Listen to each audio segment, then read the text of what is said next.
E aí, meninada, esse meu Brasil varonil motoristada, passageirada de aplicativos, tudo bem? Vocês já tomaram conhecimento de alguém que falou uma mentira e que depois essa mentira meio que sitiou, aprisionou a pessoa e ela não podia sair dela sem passar um grande constrangimento, sem passar um grande problema, um grande perrengue? Já, né? Com certeza todos nós conhecemos. Mas e uma empresa? Você já conheceu alguma empresa que fez uma mentira grande para o público e está refém dessa mentira? Essa empresa você conhece. Se você é motorista, você conhece bem. Se você é passageiro, até conhece. Esta empresa é a Uber. A Uber, ela mentiu no início do trabalho dela e ela está refém disso. E junto com ela, nós estamos pagando o preço dessa mentira. Eu vou começar a te contar a história agora. Esta empresa, ela surgiu exatamente na noite de 31 de dezembro de 2008, na França, em Paris. Esquisito, né? Uma empresa americana nascer em Paris, mas não ela, a ideia dela. Travis Kalanick e Garrett Camp, primeiro estadunidense e o segundo canadense, estavam participando de um congresso de empreendedorismo digital na França. E a conversa estava boa, depois que acabou o simpósio, né? E eles continuaram acertando detalhes com mais alguns empreendedores locais. E meio que deixaram passar a hora de ir embora. Quando decidiram voltar para o hotel, o que estava acontecendo? Uma nevasca fortíssima estava assolando Paris. E numa situação dessa, 31 de dezembro, com uma nevasca dessa, os motoristas de táxi entenderam que ninguém ia se aventurar na rua.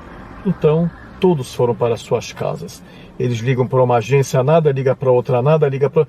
Ninguém tinha um táxi. Até que alguém lá de dentro, do centro de exposições, e falou, olha, essa agência aqui, se você liga lá, eu posso te jurar que eles vão ter um. Ligaram para a agência e voilá! Realmente tinha um carro disponível, um único motorista. O senão foi o preço, $800. E Kalanick, né, não gostou. Caramba, $800, será que o carro é de ouro? Bem, aceitaram porque era a única forma de voltar para o hotel. O carro veio e os levou.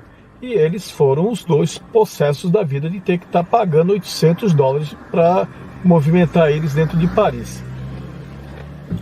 Mais tarde no hotel, eles conversando e entenderam que tinham que embolar porque eles já tinham passado por um perrengue parecido com esse, nos Estados Unidos.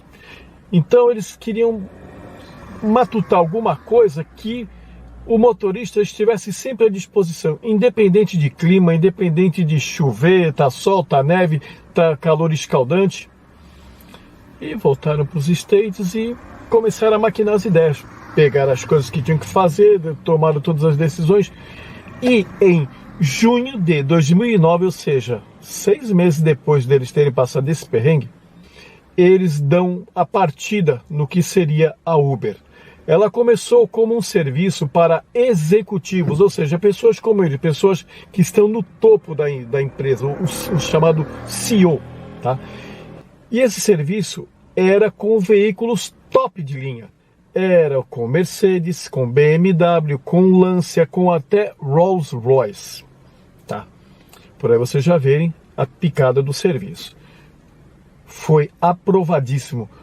Finalmente um executivo podia sair do escritório dele para o aeroporto sem problema de trânsito, sem se preocupar com vaga, sem saber se ia ter espaço no aeroporto, atender telefonemas eventuais enquanto ele estava se dirigindo. Ficou uma maravilha, caiu no gosto da turma, show, é isso que a gente esperava.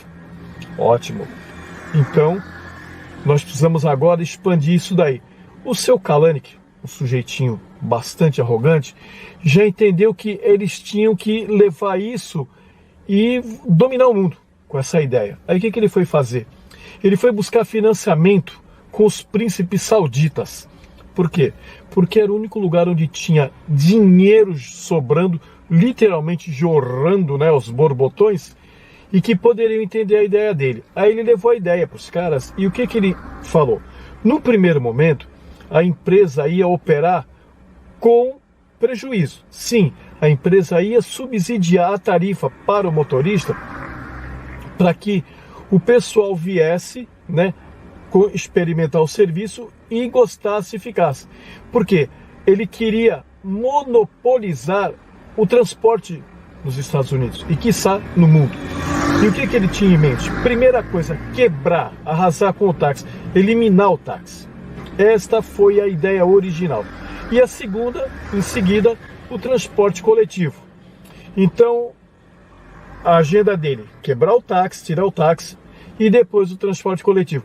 Aí, quando a empresa fosse dona do monopólio de transporte individual de pessoas, aí ele ia começar a subir a tarifa paulatinamente e recuperar tudo o que já tinha perdido antes. A ideia é megalômana e ao mesmo tempo imbecil. Por quê? Porque o Kalanick, nos orgasmos dele, não percebeu que as pessoas iriam resistir. Que foi o que aconteceu com os táxis. Os táxis resistiram. Todo mundo sabe aí, quem é velho, aconteceu nos Estados Unidos, aconteceu na França, aconteceu no Brasil, taxista pegando o cara que trabalhava para Uber de porrada. Eu me lembro até de um vídeo que eu recebi, 5 táxis fechando um cara e quebraram o cara no pau, amassaram o carro dele todinho. Então vamos voltar para o nosso assunto. Os príncipes sauditas gostaram da ideia dele e injetaram o dinheiro. Alguns bilhõezinhos de dólares. Ele volta para os Estados Unidos e começa a empreitada. Primeira coisa que ele faz logo após o Uber que ele tinha criado para os executivos, ele criou uma categoria um pouco abaixo, que era o Uber Black, no caso para atender os gerentes desses executivos, que também gostaram. Pô, meu gerente pode ir para o aeroporto só telefonando, cuidando da vida e eu não posso? Não, tem que criar. Ah, ele criou para essa turma também. E em seguida ele criou a categoria X, que é essa que nós trabalhamos, tá? Que eram carros comuns. Então veja só, ele tinha o top, né, executivo, tinha o Black e agora o X. No X, para começar, como era uma categoria diferenciada, porque nas duas primeiras ele foram contratar pessoas que eles conheciam, que tinham bons carros, que tinham, só para você ter uma ideia, na categoria Black era Honda Accord, era Corolla, era só carrão, não era porcaria não. E em seguida anunciaram que estavam procurando pessoas que tivessem um carro parado na garagem e tempo livre. Olha que combinação legal, né? Carro parado e tempo livre. Para que essas pessoas viessem trabalhar com a Uber e pudessem ganhar um trocadinho legal para ajudar nas coisas da casa lá, ou até mesmo como uma segunda renda para quem tinha muito tempo livre, poderia ficar mais tempo. Eles ficaram assombrados com a quantidade de pessoas que se candidatou à vaga. Eles receberam para mais de 5.000 propostas em questão de 12 horas. Feito a triagem, aí eles começaram um treinamento. E por que esse treinamento? Porque as pessoas se queixavam muito que o serviço de táxi era caro e os motoristas eram arrogantes, eles eram presunçosos, eles eram grossos. Qualquer semelhança com o Brasil não é mera coincidência, hein? A Uber começou um treinamento para esses motoristas que seriam os parceiros dela na empreitada, de uma forma que eles fossem amáveis, que eles fossem afáveis, tipo assim: oi, Isabel, tudo bem? É você, né? Oi, Isabel, eu sou o Ricardo, eu vou transportar você pela Uber, tudo bem? Por favor, entra, tá? Isabel, você quer balinha? Você quer uma água? Olha, tem balinha aqui, se você quiser uma água eu te forneço, tá bom? Então, você vai para a rua tal, número tal? Isso, tá bom, então vamos lá. Era isso. E isso, o que aconteceu? Encantou as pessoas. Ele deu um super, mega, ultra acerto. Ele atingiu o patamar do sucesso rapidamente.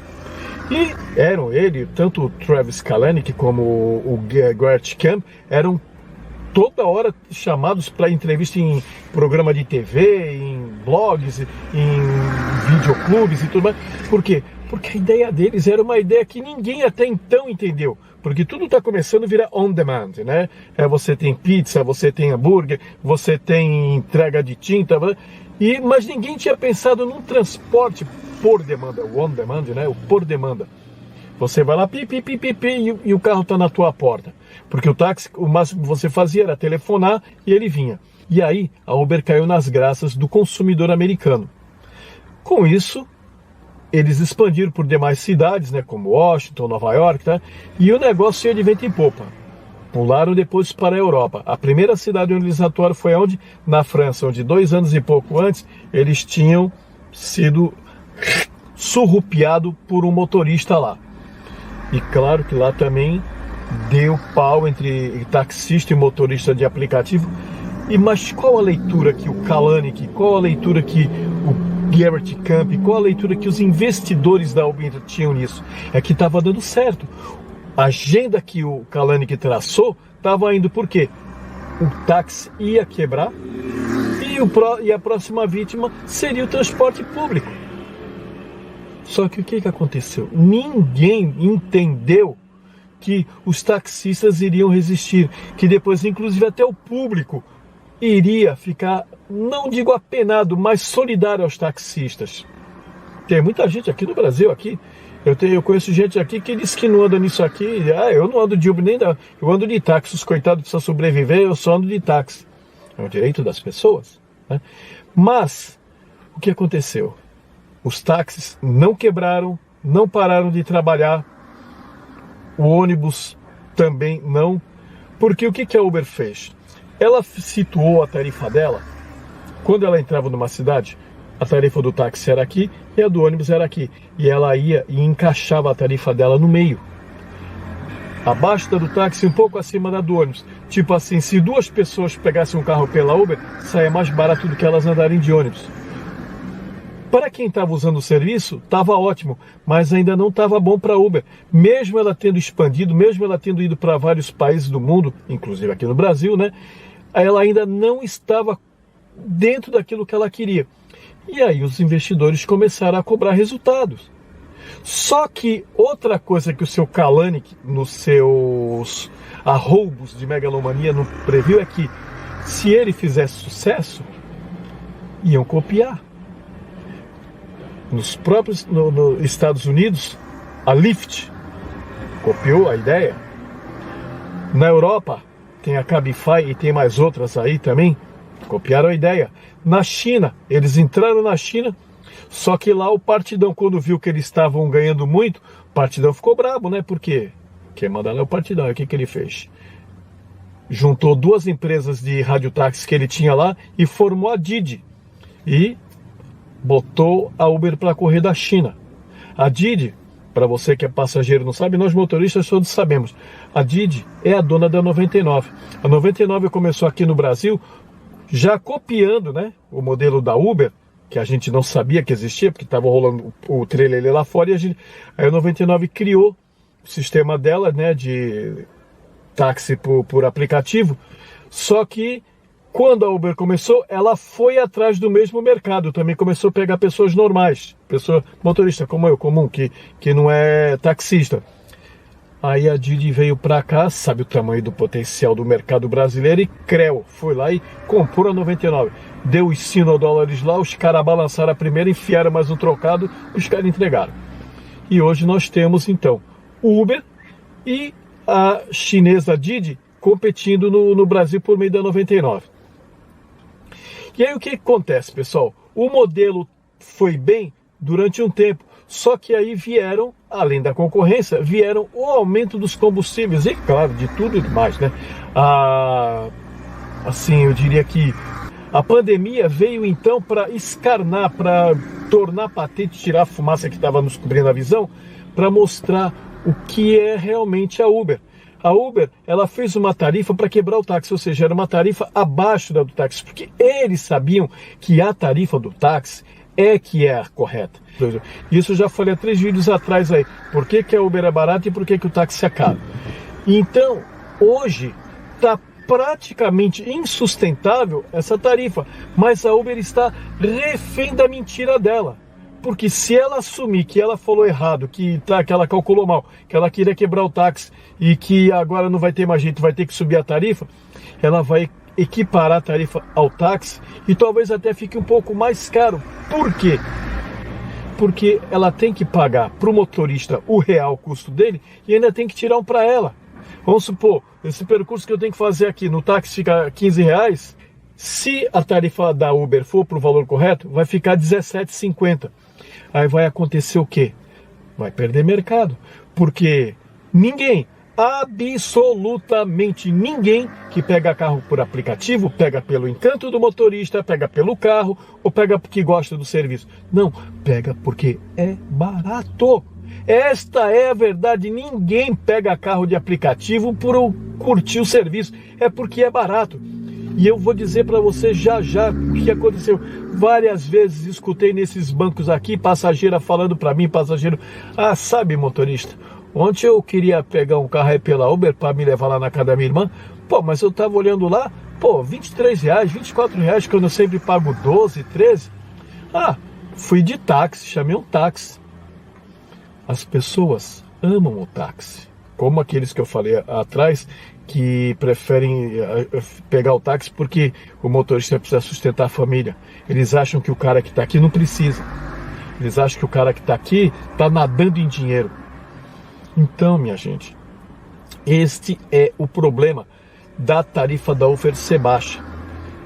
Aumento de combustível, aumento do custo de vida, e ela está refém de uma mentira que ela falou há 12 anos atrás. Ela não tem como sair sem passar um tremendo do caramba, uma vergonha e inviabilizar o negócio dela. Esta é a verdade, para que você, motorista, entenda. Eu estava escrevendo um livro, isso é trabalho de muita pesquisa, muita dessa informação você não acha na mídia, tá? Eu consegui com amigos meus que moram nos Estados Unidos, mora na Califórnia, outro mora em Massachusetts, e eu consegui essas informações, tá? Então não é uma informação porcaria, é uma informação de valor. Eu estava escrevendo um livro sobre isso, mas aí, gente, depois com tanta dificuldade que é para você editar um livro e publicar ele no Brasil, eu deixei para lá. Mas a história estava viva aqui e eu entendi que eu tinha que contar para vocês. Agora, se vocês quiserem ficar sabendo o que é que está acontecendo com os motoristas de aplicativos no Brasil, as dificuldades, os problemas que eles têm com o passageiro, deixa aí embaixo, anota aí embaixo que eu vou gravar um outro vídeo falando isso daí para vocês, porque o assunto é por demais importante. Mas eu não quero encher a paciência, que eu sei que esse daqui foi um vídeo longo. Pelo que eu estou vendo ali na tela da câmera, já está com 18 minutos. Então eu vou ter que ir lá no TikTok, vídeos de no máximo 10, eu vou ter que fazer em duas partes. Mas se quiserem que eu fale mais, pode falar que eu tenho muito mais assunto. Até o próximo vídeo. Fui.